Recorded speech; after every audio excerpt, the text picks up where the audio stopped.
اعوذ باللہ من الشیطان الرجیم بسم اللہ الرحمن الرحیم ان اللہ وملائکتہ یصلون علی النبی یا ایہا الذین آمنوا صلوا علیہ وسلموا تسلیما اللہم صلی علی سیدنا و نبینا و شفیعنا و مولانا محمد وعلی آل محمد وبارک وسلم۔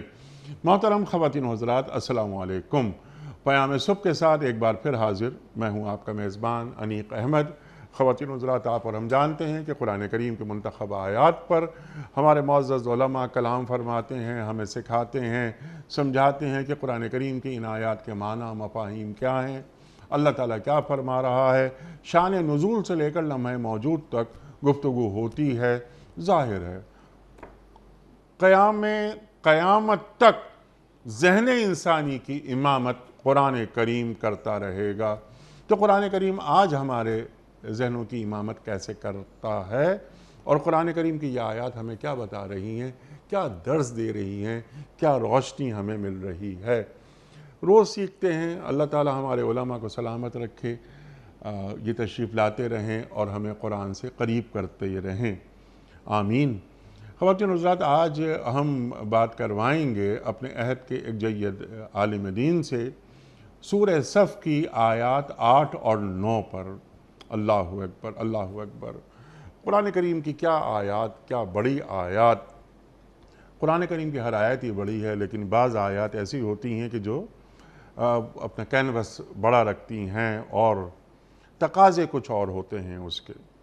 اللہ تعالیٰ فرما رہا ہے کہ یریدون لیطفئوا نور اللہ بافواہہم واللہ متم نورہ ولو کرہ الکافرون، اور ھو الذی ارسل رسولہ بالھدی ودین الحق لیظہرہ علی الدین کلہ ولو کرہ المشرکون۔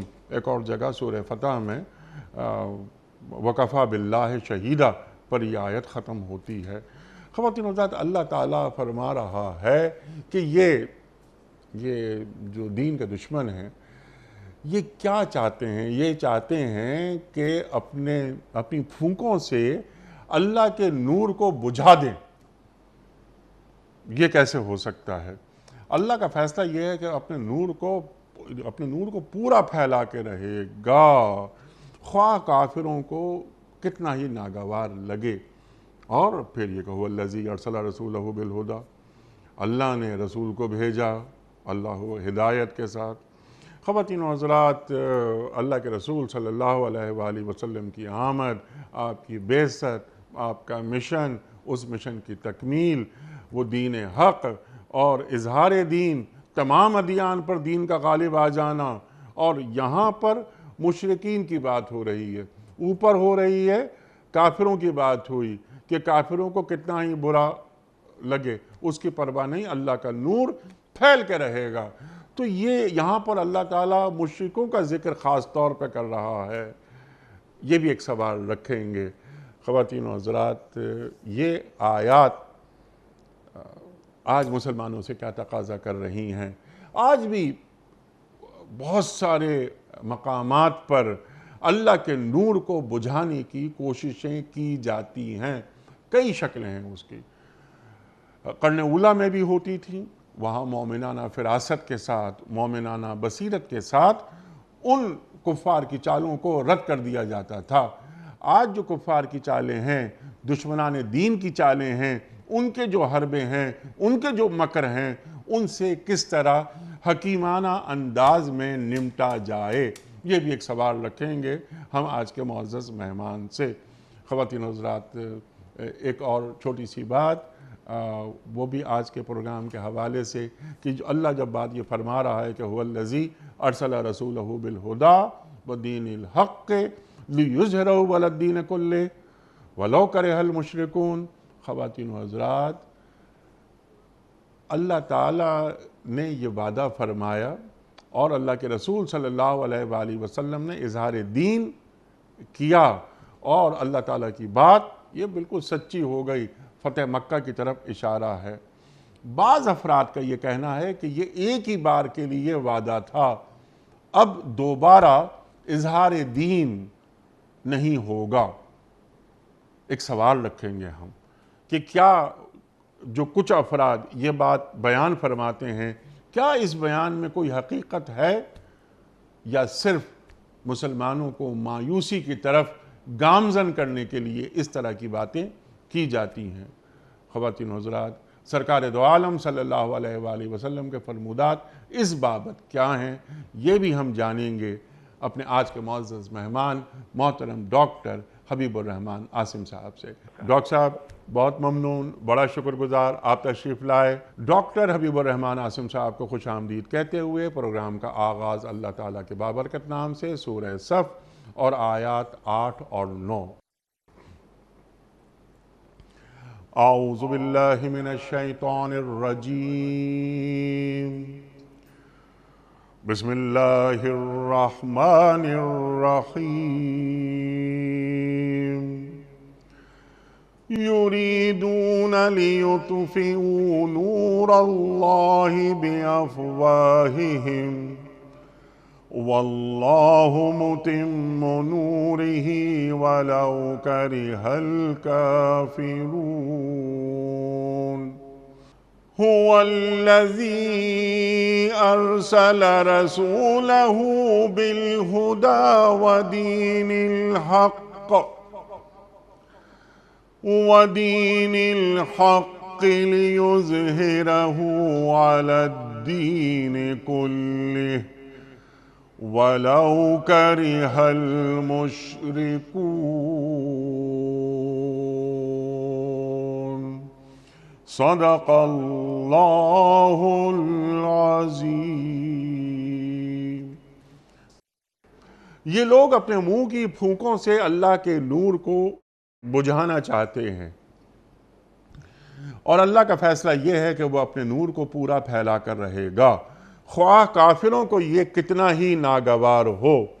وہی تو ہے جس نے اپنے رسول صلی اللہ علیہ وآلہ وسلم کو ہدایت اور دین حق کے ساتھ بھیجا ہے تاکہ اسے پورے کے پورے دین پر غالب کر دے، خواہ مشرکین کو یہ کتنا ہی ناگوار ہو۔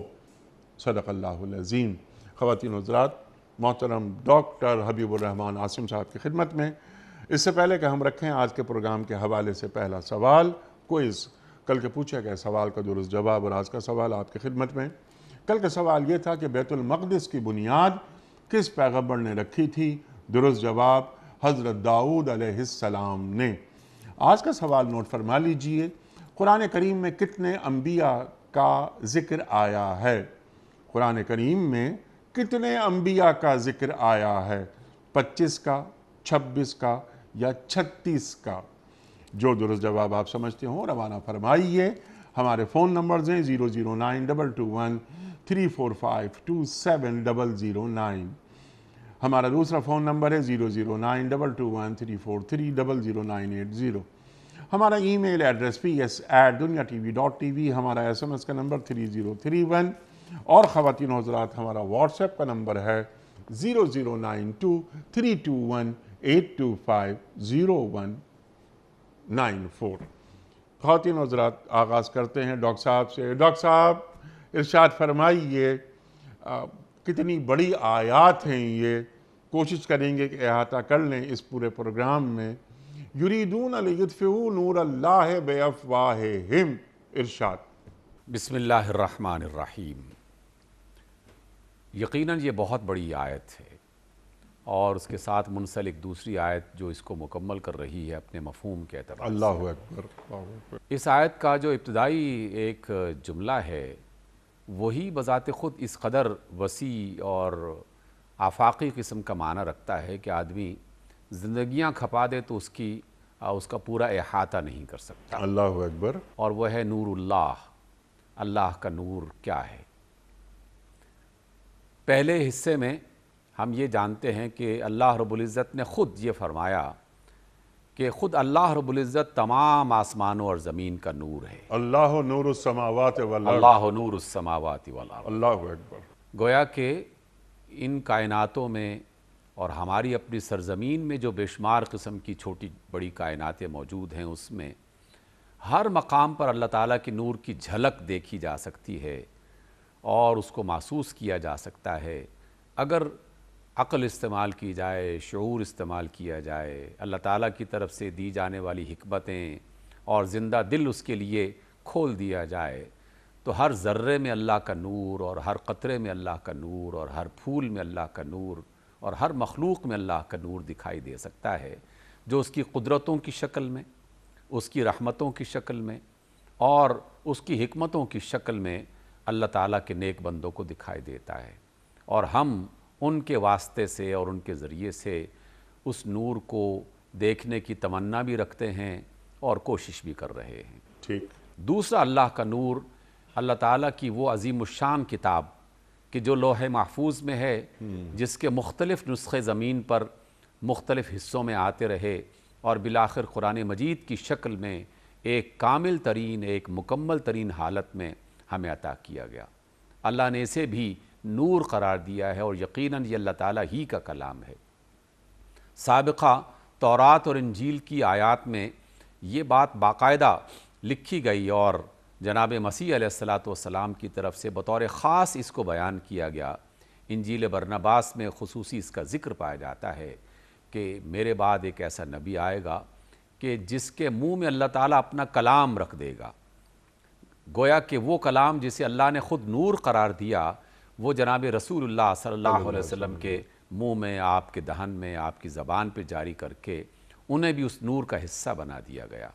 گویا کہ رسول اللہ صلی اللہ علیہ وسلم بھی اس نور کی ایک شکل، اس نور کی ایک کیفیت ہیں۔ اگر ہم کائنات کے نور کو، کہ جس کو ہم علم کی دنیا میں، تحقیق کی دنیا میں رہ کر تلاش کر سکتے ہیں اور اس کا اندازہ لگا سکتے ہیں، قرآن مجید کے نور کو اس پر غور کرتے ہوئے اسے دیکھ سکتے ہیں، تلاش کر سکتے ہیں، اور رسول اللہ صلی اللہ علیہ وسلم کی سیرت طیبہ کا مطالعہ کر کے آپ کے شب و روز میں آپ کے ساتھ رہ کر پڑھنے کی صورت میں، غور کرنے کی صورت میں اس کو دیکھ سکتے ہیں۔ تو بنیادی بات یہاں پہ آ کے ٹکتی ہے کہ حقیقت میں قرآن مجید اور رسول اللہ صلی اللہ علیہ وسلم کی ذات مبارک میں اللہ کا جو نور پوشیدہ ہے، یہ کفار اور منافقین اور مشرکین خاص طور پر، کیونکہ اس آیت میں مشرکین کا ذکر کیا ہے کہ وہ مشرکین وہ اس نور کو بجھانا چاہتے ہیں۔ پھر اللہ رب العزت نے مشرکین کے اس عمل کو اور اس کوشش کو جس پیرائے میں بیان کیا کہ یریدون ان یطفئوا نور اللہ بافواہہم، وہ اللہ کے نور کو اپنے منہ سے، اپنی پھونکوں سے بجھانا چاہتے ہیں، تو ہمیں ایک اور تائید ملتی ہے قرآن مجید کی ایک آیت کی روشنی میں کہ اللہ رب العزت نے جناب رسول اللہ صلی اللہ علیہ وسلم کو سراج منیر قرار دیا ہے، اور سراج منیر چمکتے ہوئے روشن سورج کو اور آفتاب کو کہا جاتا ہے۔ کیا کبھی ایسا ہوا اور کیا کبھی ایسا ہو سکتا ہے کہ کچھ لوگ سورج کی طرف منہ کر کے اور پھونک مار مار کے تھک جائیں اور وہ یہ گمان کریں کہ ہماری پھونکوں سے یہ چراغ بجھ جائے گا؟ یہ ممکن نہیں ہے۔ جیسے آفتاب روشن اور تابناک ہے اور قیامت تک رہے گا، بالکل اسی طریقے سے اللہ کی کتاب قرآن مجید اور اللہ کے رسول محمد صلی اللہ علیہ وسلم یہ قیامت تک اسی طرح روشن اور تابناک رہیں گے۔ گویا کہ کفار کی طرف سے، منافقین کی طرف سے، مشرکین کی طرف سے یہ کوششیں اگرچہ رہیں گی، کیونکہ اللہ نے اس کا ذکر کر دیا، اور پوری تاریخ یہ بتاتی ہے کہ یہ کوششیں آج سے نہیں بلکہ ایک طویل عرصے سے جاری ہیں، اور قیامت تک یہ جاری رہیں گی۔ یہ اس وجہ سے جاری رہیں گی کہ یہ بھی اللہ تعالیٰ کی ایک مشیت ہے اور اس کی سنت اس نے خود سے اختیار کر رکھی ہے کہ قیامت تک حق اور باطل میں کشمکش نے رہنا ہی رہنا ہے۔ یہ آپس کا مقابلہ چلتا ہی رہے گا، آفتاب اپنی روشنی پھیلاتا رہے گا، اور کچھ نادان اس روشنی کو اپنی پھونکوں سے بجھانے کی کوشش میں پاگل ہوتے رہیں گے، لیکن وہ ناکام ہوں گے، کیونکہ اللہ نے یہ وعدہ کر رکھا ہے کہ اس نے اپنے نور کو مکمل کر کے چھوڑنا ہے۔ اس سے پہلے کہ ہم آگے بڑھیں، آپ کے اسی سوال کو اس کا حصہ بناتے ہوئے جو آپ نے اشارتاً ذکر فرمایا تھا کہ رسول اللہ صلی اللہ علیہ وسلم کا مکہ فتح کر لینا اور دونوں ریاستیں یہ ابتدا میں وہاں پر اسلام کو غالب کر دینا، کیا یہ اتمام نور ہو گیا تھا؟ حقیقت میں غلبہ نور وہ ابھی باقی تھا، یہ آغاز تھا اس بات کا کہ جس کی طرف رسول اللہ صلی اللہ علیہ وسلم نے قدم اٹھایا، اور اللہ رب العزت نے آپ کے لیے یہ عزت اور یہ وقار رکھا اور یہ آپ کے حصے میں یہ بات رکھی کہ آپ سے اس نور کو قائم کرنے کی بنیاد ڈالی گئی۔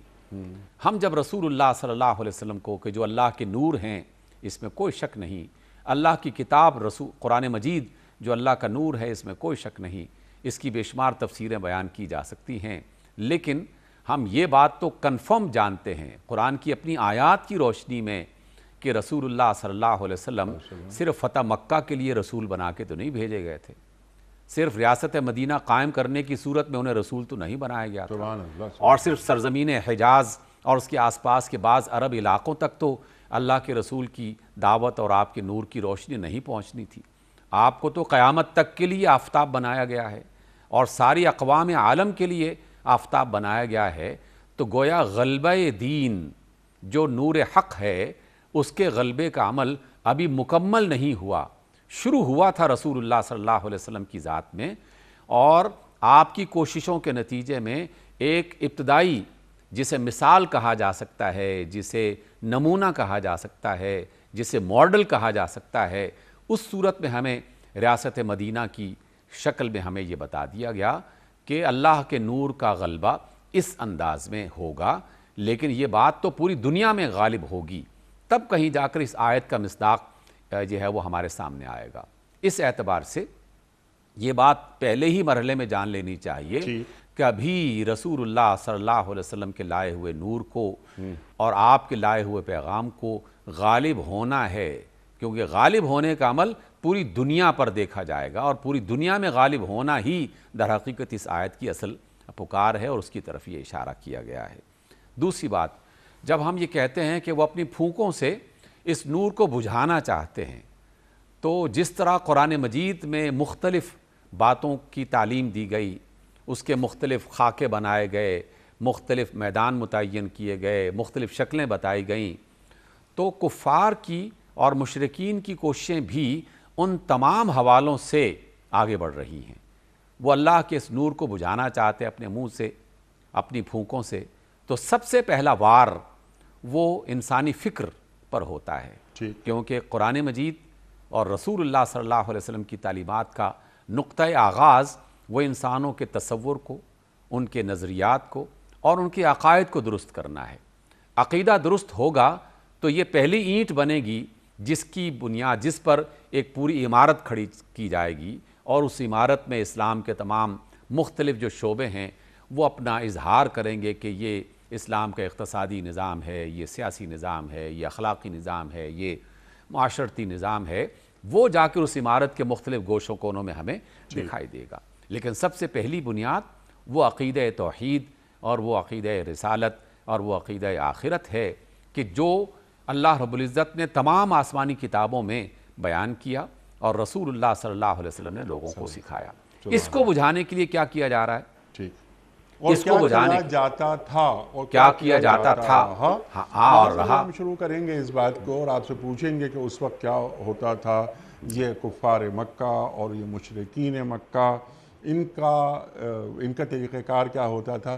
لیکن ڈاکٹر صاحب، آپ کے اس گفتگو کے ذیل میں ابھی اچانک مجھے اقبال کا ایک شعر یاد آیا کہ وقت فرصت ہے کہاں، کام ابھی باقی ہے، نور توحید کا اتمام ابھی باقی ہے۔ بالکل، کوئی شک نہیں اس کے اندر، اس میں کوئی شک نہیں کہ نور توحید کا اتمام ابھی باقی ہے۔ ابھی تو بے شمار ملکوں میں اس نور توحید کو پہنچانے کی ذمہ داریاں ہم پوری نہیں کر پا رہے، عمل درآمد کرنا تو بات کی بات ہے۔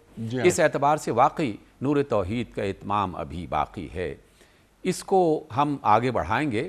اور وہ جو آپ نے کہا کہ اللہ تعالیٰ کے اس نور کو بجھانے کی جو کوششیں کی جاتی رہی تھیں، ان کا جائزہ لیا جائے تو آج کی دنیا میں جو کی جا رہی ہیں وہ بھی بالکل واضح ہو جائیں۔ سرکار دو عالم صلی اللہ علیہ وآلہ وسلم پر مصائب کے پہاڑ، آپ کی توہین، اللہ اکبر، صحابہ کو اذیتیں، دین کا مذاق اڑانا، آج بھی دین کا مذاق اڑایا جاتا ہے۔ ہم آج پہ ذرا بعد میں آئیں گے، لیکن اس دور میں کیا رہا اور صحابہ اکرام نے کس طرح اس تمام مشکلات کا مقابلہ کیا، اور پھر سرکار دو عالم صلی اللہ علیہ وآلہ وسلم وہ جیسے ہم بار بار کہتے ہیں کہ مومنانہ فراست، ایک حکمت، یہ کفار کے غلبے سے، کفار کی اذیتوں سے بچنے کے لیے، محفوظ رہنے کے لیے کس کس انداز سے اللہ کے رسول صلی اللہ علیہ وسلم نے حکمت عملی مرتب فرمائی. ارشاد. جی انیق بھائی، آپ نے یہ جو آیات آج منتخب کی ہیں، کوئی بھی شخص جب ان آیات کو پڑھے گا تو اس سے پہلی والی جو آیات ہیں یقیناً وہ اسے نظر انداز نہیں کر سکتا، کیونکہ وہ در حقیقت اس کی تفسیر میں ایک معاونت کر رہی ہیں. کیونکہ اللہ کا نور تو جناب آدم سے شروع ہوا، جناب رسالت مآب محمد مصطفیٰ صلی اللہ علیہ وسلم پر اس کی تکمیل ہوئی، اس کا اکمال ہوا. تو یہ جو بجھانے کا عمل ہے یہ پہلے سے جاری تھا، اور خصوصی طور پر ہماری اس وقت کی قریب کی دنیا میں جو بنی اسرائیل کے رویے تھے، اور ان میں پھر باقاعدہ مسیح علیہ السلام کے بعد کے آنے والے جو لوگ ہیں وہ بھی اس کا حصہ بننا شروع ہو گئے. اللہ نے اس کا ایک حوالہ دیا ہے، اور وہ حوالہ کیا ہے کہ اللہ نے اپنی سابقہ کتاب میں بالکل واضح انداز میں یہ بات لکھ دی تھی، اور اپنے نبیوں کے ذریعے سے یہ بتا دی تھی کہ ہمارے بعد ایک نبی آئے گا کہ جس کا نام احمد ہوگا، سبحان اللہ. اور جس کے مختلف نام سریانی زبان میں، عبرانی زبان میں جو آتے، سب کا ترجمہ جب اکٹھا کیا گیا تو وہ محمد اور احمد ہی کے ترجمے میں سمٹ جاتے ہیں. صلی اللہ علیہ وسلم. تو جب وہ آئے گا تو تم نے اس کی بات کو ماننا ہے. تو اللہ کے نور کو بجھانے کا پہلا عمل یہ کیا گیا کہ اس طرح کی آیات کو ویسے ہی مسخ کر دیا گیا، یا انجیل اور تورات کے صفحات سے ان کو غائب کر دیا گیا، اور یا پھر اس کے اندر کچھ اور چیزیں، کچھ اور لفظ شامل کر کے ایک ابہام سا اور خلط ملط کر دیے گیا اس معنی کو کہ نہیں، احمد کی بات نہیں کی جا رہی، بلکہ یہ تو روح اللہ کی بات کی جا رہی ہے، جبریل امین کی بات کی جا رہی ہے، کسی اور ہستی اور شخصیت کی بات کی جا رہی ہے. یہ پہلا وار تھا، اور یہ وار آج تک جاری ہے کہ محمد رسول اللہ صلی اللہ علیہ وسلم کی رسالت پر لوگوں کو شک میں مبتلا کر دیا جائے، اور ان پر ایمان لانے کو شک میں مبتلا کر دیا جائے. اللہ تعالیٰ ایسے لوگوں کو اپنی کتاب کے ذریعے سے بھی مزید گمراہ کرتا ہے کہ جن کے دل ٹیڑھے ہوں. وہ یہ برملا کہتے ہیں کہ جناب اللہ کو ماننا اور آخرت کو ماننا بس کافی ہے، رسولوں کو ماننے کی ضرورت ہی کیا ہے. تو اس اعتبار سے یہ ابتدا ہی میں کوشش کی گئی، آیات ہٹا دی گئیں، آیات کا معنی بدل دیا گیا، اس میں نئے لفظ شامل کر دیے گئے، اور ان کے ہاں باقاعدہ اس بات کو ایک طریقے کے مطابق اختیار کر لیا گیا کہ اگر شریعت میں کچھ اس وقت کے علماء اپنی مرضی سے بدلنا چاہیں تو وہ آپس میں باہمی مشورہ کر کے اس میں بدل سکتے ہیں، تاکہ حالات جو اس وقت ہیں اس کا مقابلہ کیا جا سکتا. یعنی اس حد تک اللہ کے نور کو بگاڑنے اور بجھانے کی کوشش کہ اللہ کے دین کو مسخ کر دینا، اللہ تعالیٰ کی آیات کو بدل دینا، اور جو بنیادی باتیں ہیں کہ جس کے بغیر کوئی شخص مسلمان ہو نہیں سکتا، وہ ان کو ہی تبدیل کر دیا جائے. یہ پہلی کوشش تھی. دوسری کوشش اس زمانے میں جس کی طرف آپ نے اشارہ کیا کہ جناب رسول اللہ صلی اللہ علیہ وسلم کی توہین کی جانے لگی، آپ کو گالیاں دینا، آپ کے بارے میں الٹے سیدھے جو ہے وہ قول لوگوں کے درمیان میں مشہور کرنا. قرآن مجید اس کا حوالہ دیتا ہے.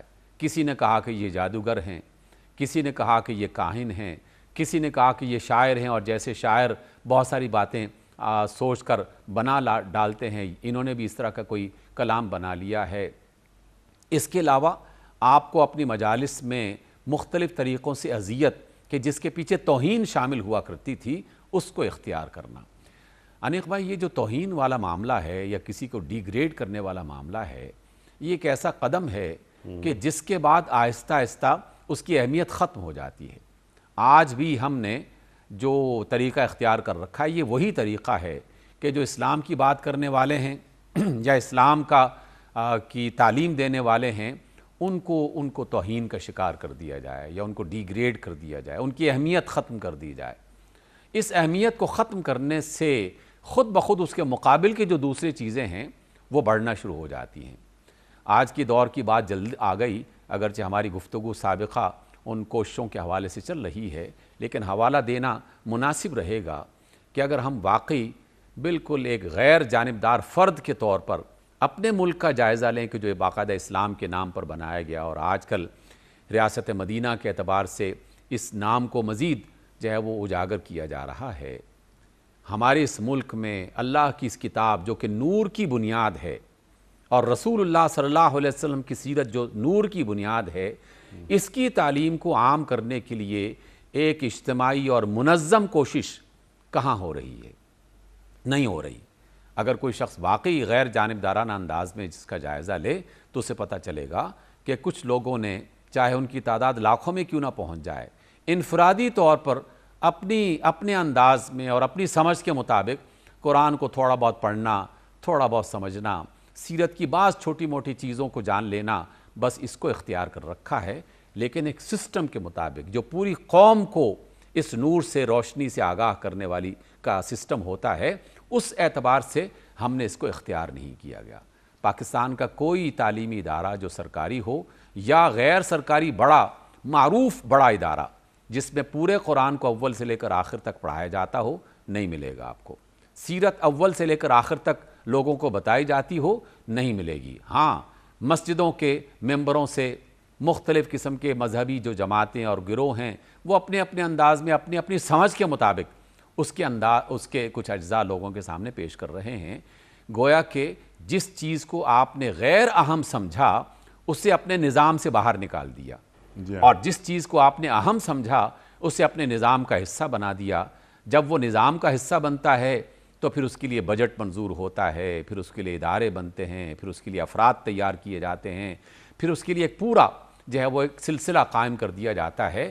اس لیے اہم اور غیر اہم کے درمیان میں ہمیں فیصلہ کرنا ہے کہ کیا ہم بھی اس کوشش میں شریک تو نہیں ہو گئے کہ جس میں اللہ کے نور کو بجھانے کا عمل کچھ لوگوں نے اختیار کیا تھا، جیسے اس سے پہلے انجیل کی اور تورات کی آیتوں کو بدلا گیا تھا، پھر اس کو کم اہمیت دے کر اسے اپنی زندگی سے نکال دیا گیا، اور ہم بھی اسی راستے پر چل رہے ہیں۔ اس اعتبار سے اس بات کی طرف توجہ دینی چاہیے۔ دوسری بات کہ جب ہم نے قرآن مجید کو اور رسول اللہ صلی اللہ علیہ وسلم کی سیرت کو کہ جو نور ہیں اللہ تعالیٰ کے اور حق ہے، نور حق ہیں، اس کو ہم نے بجھانے کا دوسرا طریقہ جو اختیار کیا وہ یہ کہ جو اللہ اور اس کے رسول کی تعلیمات ایک مکمل دین کا تصور دے رہی تھیں، ہم نے اس تصور کو بگاڑ کے رکھ دیا، اور اس میں جو دیگر افراد ہیں وہ تو شامل ہی ہیں کہ جنہیں اللہ تعالیٰ کے دین کا پورا علم نہیں ہے یا اس کے بارے میں انہوں نے زیادہ نہیں مطالعہ کیا۔ انتہائی افسوس کے ساتھ یہ بات کہی جا رہی ہے کہ بے شمار علماء یا علماء نما افراد وہ بھی اس کا حصہ بننا شروع ہو گئے، اور پھر ایک ایسا دین یا دین اسلام کی ایک ایسی شکل لوگوں کے سامنے آ گئی کہ جس نے انتہائی محدود چند عبادات کو اور چند پوجا پاٹ کے طریقوں کو اختیار کر کے بس اسے ہی دین مکمل سمجھنا شروع کر دیا۔ یہ دوسرا وار ہے جو حقیقت میں اللہ کے نور کو بجھانے کے لیے دنیا بھر میں پہلے بھی کیا گیا تھا اور اب بھی کیا جا رہا ہے۔ رسول اللہ صلی اللہ علیہ وسلم کے زمانے میں جو آپ نے کہا کہ سابقہ مثالوں میں ہمیں تلاش کرنا ہے، آپ صلی اللہ علیہ وسلم کے زمانے میں جب آپ نے اللہ کی اس پکار کو لوگوں کے سامنے پیش کیا، اس روشنی کو پیش کیا، تو مخالفین نے ابتدا میں تو آپ کو دھمکانے کی، ڈرانے کی کوشش کی، پھر مسلمانوں کو شہید کیا گیا، پھر ان کے مال لوٹے گئے، پھر بعض کو گھروں سے نکالا گیا، پھر آپ کو شیب ابی طالب میں ڈالا گیا۔ یہ ساری اذیتیں ہم جانتے ہیں اور کبھی نہ کبھی اس کا تذکرہ ہوتا رہتا ہے۔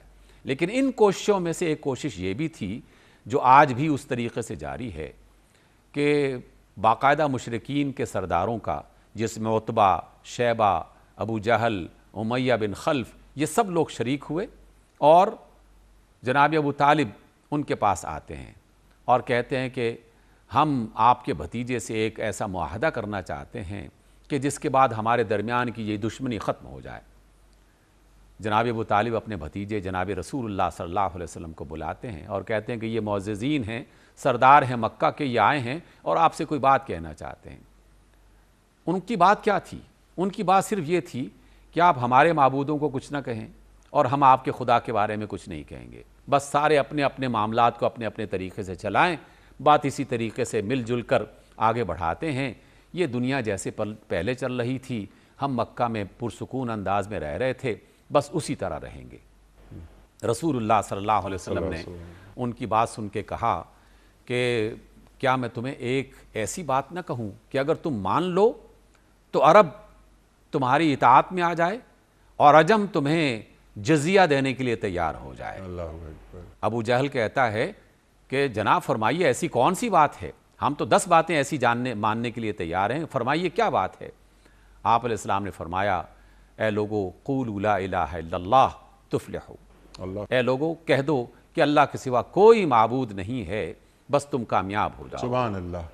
ابو جہل بھڑک اٹھتا ہے اور ہاں۔ کہتا ہے کہ ایسی بات، ہم اتنے سارے خداؤں کو چھوڑ کر ایک اللہ کو مانیں، یہ کیسے ہو سکتا ہے؟ ٹھیک۔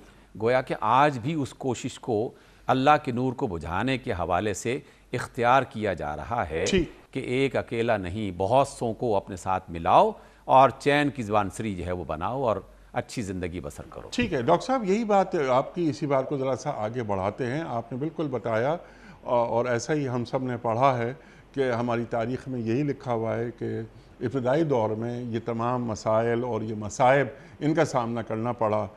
تو کیا ایسا محسوس نہیں ہوتا ڈاکٹر صاحب کہ آج کے اتباع، آج کے جو شیبہ، آج کے امیہ بن خلف، آج کے ابو جہل، ان کا بھی وہی کردار ہے جو قرن اولیٰ میں؟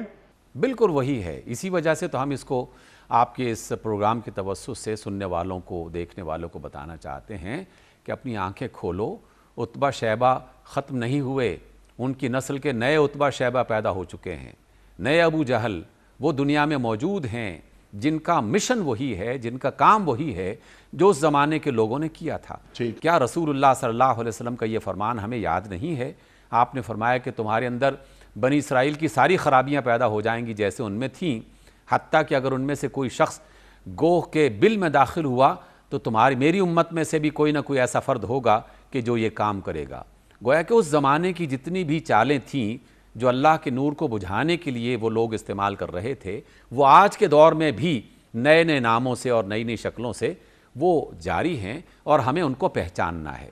اس اعتبار سے ہم نے جو دوسرے مرحلے میں ذکر کیا کہ پہلے تو عقیدے اور نظریے کو خراب کرنے کی کوششیں کی جا رہی ہیں، پھر اس کے بعد دین کے ایک باقاعدہ کامل ترین جو تصور ہے اس کو ختم کیا گیا، یا اس کے اندر بے شمار قسم کے غلط فہمیاں اور شک پیدا کر دیے گئے کہ ہاں ہم بھی اللہ کو مانتے ہیں، ہم بھی نماز پڑھتے ہیں، لیکن آخر معاشی معاملات میں اللہ رسول کو داخل کرنے کی کیا ضرورت ہے؟ شادی بیاہ کے معاملات میں ہم اپنے خاندانی رسومات جو ہیں ہم ان کو اختیار کرتے ہیں، آخر اس میں کیا قباحت ہے؟ اور اس کے علاوہ باقاعدہ آگے بڑھتے بڑھتے وہ واضح حرام چیزیں جنہیں اللہ رب العزت نے، جن پر آپ نے جو لفظ بولا تھا کہ خط تنسیخ پھیر دیا، کہ جس کو ختم کر دیا گیا تھا، ان کو زندہ کرنے کی کوشش کی جا رہی ہے کہ یہ بھی جائز ہے اور یہ بھی ہونا چاہیے، یہ بھی ہونا چاہیے، تو پھر یہ بات آگے بڑھتی ہے۔ اس اعتبار سے اللہ کے نور کو بجھانے کی وہ کوشش، اس کا ایک تیسرا مرحلہ جو کہ اسلام کی شوکت اور اسلام کی شان کی نمائندگی کرتا ہے۔ رسول اللہ صلی اللہ علیہ وسلم فرماتے ہیں ایمان کا ذکر ہوا، نمازوں کا ذکر ہوا، عبادات کا ذکر ہوا، اور پھر فرمایا کہ دین اسلام کی جو شان اور شوکت ہے وہ جہاد ہے۔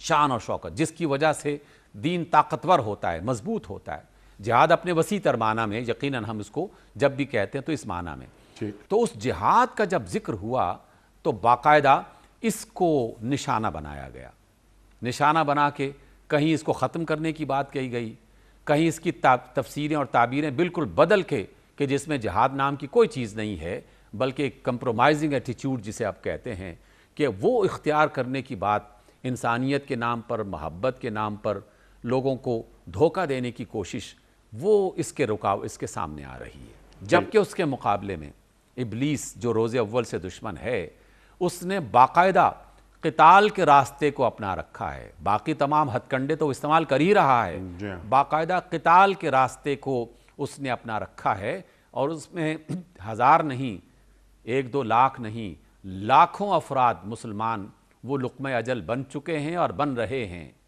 جو لوگ بھی کھلی آنکھوں سے دیکھنا چاہتے ہیں وہ دیکھ سکتے ہیں، لیکن اگر کھلے منظر اپنی آنکھیں بند کر لی جائیں تو وہ بھی اوجھل ہو جاتے ہیں۔ تو اس طریقے سے اللہ کے نور کو بجھانے کی مختلف قسم کی کوششیں جاری ہیں، اور ہم بھی بعض اوقات جانتے ہوئے یا بعض اوقات نادانستہ طور پر اس کا حصہ بن جاتے ہیں۔ اس پر یقیناً توجہ کرنی چاہیے۔ ٹھیک ہے ڈاکٹر صاحب، سبحان اللہ سبحان اللہ۔ اب یہ بہت ساری باتیں ہیں، فلسفہ، معنی، مفاہیم بالکل واضح ہو گئے، آپ نے ارشاد فرما دیا۔ اب اس ذیل میں اس سے پہلے کہ مزید سوالات پہ اٹھاؤں کیونکہ وقت مکمل ہو رہا ہے پروگرام کا، ایک مرد مومن کی ذمہ داری کیا ہے ان آیات کی روشنی میں؟ میرا پہلا سوال تو یہ ہوگا۔ اب یہ کہ هو الذی ارسل رسولہ بالہدی ودین الحق، اللہ کے رسول آتے ہیں صلی اللہ علیہ وآلہ وسلم ہدایت کے ساتھ، دین حق کے ساتھ۔ اب یہ لیظہرہ علی الدین کلہ، تاکہ تمام ادیان پر یعنی اظہار دین ہو جائے، یہ دین غالب آ جائے۔ تو آج ایک مسلمان کی ذمہ داری کیا ہے، خواہ وہ مرد ہو یا خواہ وہ عورت ہو؟ ارشاد۔ انیق بھائی، یہ بات ہم سب جانتے ہیں کہ کوئی بھی کام کرنے سے پہلے اس کے بارے میں کم از کم بنیادی معلومات تو لازماً انسان کے پاس ہونی چاہیے، تاکہ وہ صحیح اور غلط کے درمیان میں تمیز کر سکے اور اس کا فیصلہ کر سکے۔ کوئی ایسا قدم نہ اٹھا بیٹھے کہ جو غلط ہو اور وہ اسے منزل کے قریب کرنے کے بجائے منزل سے دور کر دے۔ اس لیے پہلی کوشش تو اپنے گھروں سے، اپنے تعلیمی اداروں میں اور مختلف سسٹمز کا جس کا ہم ذکر کرتے رہتے ہیں اور کرتے رہیں گے، اس کا حصہ بنایا جائے کہ ہمیں پورا دین سیکھنا چاہیے۔ دو آسان سے نسخے ہیں، لیکن بدقسمتی سے اس کو ہم اختیار کر نہیں رہے۔ پورے قرآن کو پڑھا جائے اور پھر دیکھا جائے کہ اللہ تعالیٰ کیا فرماتے ہیں۔ پورے رسول کو پڑھا جائے اور پھر دیکھا جائے کہ آپ صلی اللہ علیہ وسلم ہم سے کیا تقاضا کرتے ہیں۔ ٹھیک ہے۔ آپ کی کسی ایک جزوی بات کو اور قرآن کے کسی جزوی حصے کو اختیار کر لینے سے نہ راستے کا پورا پتہ چلے گا، نہ پوری منزل کے بارے میں پتہ چلے گا۔ اس اعتبار سے پہلا کام تو یہ کرنا ہے۔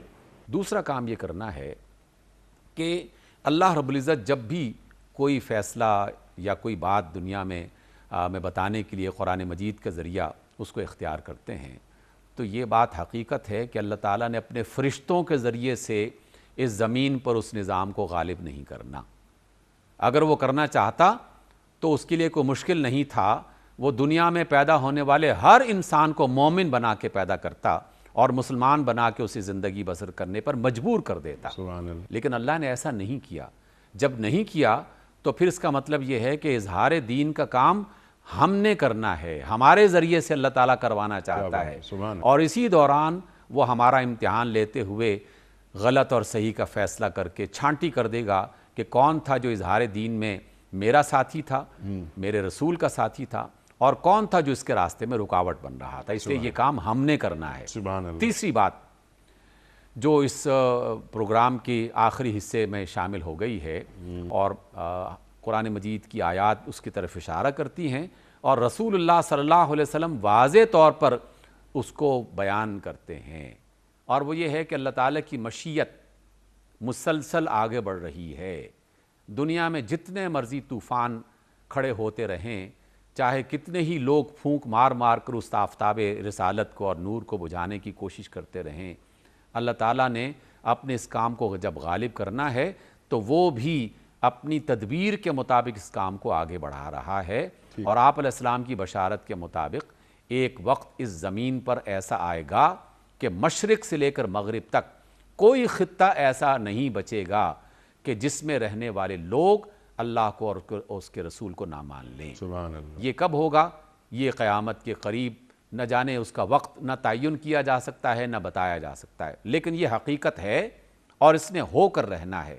ہمیں تو صرف یہ دیکھنا ہے کہ وہ تو جب ہوگا تب ہوگا، ہم آج کی اس دنیا میں اور آج کے زمانے میں اس قافلے میں شریک ہو رہے ہیں یا نہیں ہو رہے کہ جن کے ہاتھوں اللہ تعالیٰ یہ اعزاز بخشے گا کہ پوری دنیا پر اللہ تعالیٰ کا دین غالب سبحان اللہ سبحان اللہ۔ ڈاکٹر صاحب، جیسے کہ آپ نے فرمائی بات بہت اہم ترین بات ہے کہ پہلے دین کو سمجھا جائے، مجھے معرفت تو ہو کہ میں کون سا کام اللہ تعالیٰ مجھ سے لینا چاہ رہا ہے۔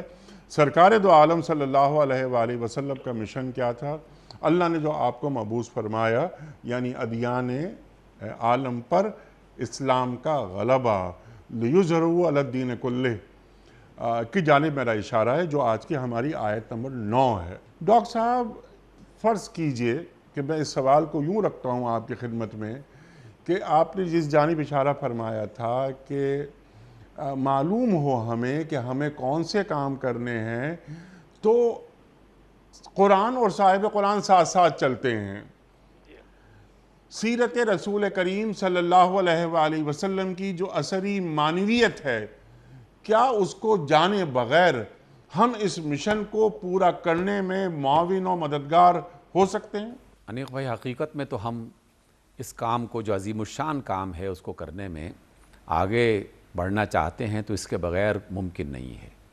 اس وجہ سے ممکن نہیں ہے کہ رسول اللہ صلی اللہ علیہ وسلم کی سیرت طیبہ در حقیقت وہ قرآن مجید کی اصل تفسیر ہیں، اور قرآن وہ ہدایت کی مرکزی کتاب ہے، اس کا منبع ہے، ہمارا ماخذ ہے. مجھے آج تک کوئی ایسا فرد نہیں ملا کہ جو کسی شعبے میں داخل ہوا ہو اور اس شعبے کی جو بنیادی کتابیں ہیں اس کا اس نے مطالعہ نہ کیا ہو. کوئی ڈاکٹر، کوئی انجینئر، کوئی استاد، کسی شعبے سے تعلق رکھنے والا کوئی فرد. دنیا کی زندگی میں تو ہم اس قدر زیادہ اس بات کو تسلیم کر رہے ہیں کہ نہیں جناب، 16 سال، 20 سال، 25 سال بعض اوقات تعلیم کے ان مراحل سے گزارا جاتا ہے تاکہ یہ بندہ جب انجینئر بنے، ڈاکٹر بنے، فلسفی بنے، استاد بنے تو اپنے فن کا ماہر ہونا چاہیے. دین اسلام کے بارے میں ہم یہ رویہ نہیں اختیار کر پائے، اور یہ بہت بڑی ناکامی ہے، بہت بڑی ناکامی ہے. اس کا سب سے بڑا نقصان یہ ہے کہ کوئی بھی شخص اسلام کا نام لے کر ہمیں غیر اسلام کے راستے پر چلا دیتا ہے، اور ہم ایک زندگی کا بڑا حصہ اسی نادانی میں اس کام کو کرتے رہتے ہیں اور اسے اسلام سمجھتے رہتے ہیں. کاش کہ قرآن پڑھا جاتا، کاش کہ رسول اللہ صلی اللہ علیہ وسلم کی تعلیمات کو سیکھا جاتا، تو پھر کسی کی یہ جرأت نہ ہوتی کہ وہ دین اسلام میں ایسی باتیں شامل کر کے قوموں کو اور افراد کو گمراہ کر دیتا جیسے وہ آج گمراہ کر رہا ہے. اس لیے پہلا نقطہ یہی ہے کہ اس دین کو کامل طریقے سے سمجھنے کے لیے قرآن مجید اول سے لے کر آخر تک اور رسول اللہ صلی اللہ علیہ وسلم اول سے لے کر آخر تک ان کا مطالعہ کیا جائے. ٹھیک ہے، تو کیا ڈاکٹر صاحب پورے عالم اسلام میں کہیں ایسا نہیں ہو رہا؟ حقیقت میں ایک منظم انداز میں اور کسی ایک سسٹم کے تحت یہ نہیں ہو رہا. اجتماعی طور پر نہیں ہو رہا. چھوٹے چھوٹے گروہ، چھوٹے چھوٹے لوگ، اور یعنی چھوٹے چھوٹے لوگ سے مراد یہ ہے کہ چند افراد وہ اس کو انفرادی انداز میں کرنے کی کوشش کر رہے ہیں. لیکن جسے آپ باقاعدہ ایک منظم عمل کہتے ہیں، جس کے لیے پلاننگ ہوتی ہے، جس کے لیے بجٹ ہوتا ہے، جس کے لیے نظام ہوتا ہے، اس طریقے سے ہم اس کو اختیار نہیں کر پا رہے. حتیٰ کہ میں اس میں یعنی جان کی امان پاتے ہوئے یہ بات عرض کرنا چاہوں گا کہ ہم اپنے ملک میں، ہندوستان میں اور دیگر عالم اسلام میں جو دینی مدارس ہیں ان کا بھی اگر ہم غیر جانبدارانہ اندازہ اس کا جائزہ لیں تو ہم ظاہر ہے کہ کسی بھی دینی درسگاہ کو نشانہ نہیں بنا رہے، بلکہ رہنمائی کا ایک ذریعہ اختیار کر رہے ہیں. کہ اگر آپ ان کا سلیبس پڑھ کے دیکھیں اور ان کا جائزہ لیں تو ہزاروں ادارے ایسے ہیں جس میں پورا قرآن پوری تفسیر اور ترجمے کے ساتھ نہیں پڑھایا جاتا. ہزاروں ادارے ایسے ہیں جس میں سیرت طیبہ اول سے آخر تک نہیں پڑھائی جاتی. باقی سرکاری اور غیر سرکاری دیگر جو ادارے ان کی تو بات ہی الگ ہے. اس اعتبار سے ہم واقعی ایک بہت بڑی غلطی کا اور ایک بہت بڑے جرم کا ارتکاب کر رہے ہیں، جس کا خمیازہ ہمیں بھگتنا پڑ رہا ہے کہ کوئی بھی شخص اسلام کے نام پر ہمیں کوئی ایسی بات بتا دیتا ہے اور ہم نادانی میں اسے اسلام ہی کی بات سمجھنا شروع کر دیتے ہیں. اچھا ڈاکٹر صاحب، یہ مجموعی طور پر جو صورتحال ہے عالم اسلام کی وہ ایسی ہی ہے جیسا کہ آپ نے ارشاد فرمائی. اب اللہ تعالیٰ کا یہ وعدہ ہے، اللہ تعالیٰ کی جو بات ہے وہ تو قطعی ہوتی ہے نا. یعنی اظہار دین کا غالب آ جانا تمام ادیان عالم پر، وہ تو اللہ تعالیٰ کا فیصلہ ہے، وہ تو ہو کر رہے گا.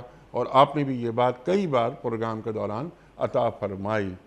اب ڈاکٹر صاحب، میں آپ کی خدمت میں یہ سوال یہ رکھنا چاہ رہا ہوں کہ یہاں پر جو مختلف جامعات ہیں، اگر ان جامعات میں ہی مدارس کی بات جو آپ نے اشارہ فرمایا کہ ہاں مدارس کے اندر کچھ فقہی موضوعات کو زیادہ اہمیت دے دی جاتی ہے، لیکن قرآن و سیرت وہ ذرا پیچھے چلے جاتے ہیں. آپ کی بات کی میں تائید کروں گا کہ ایسا ہی نظر آتا ہے.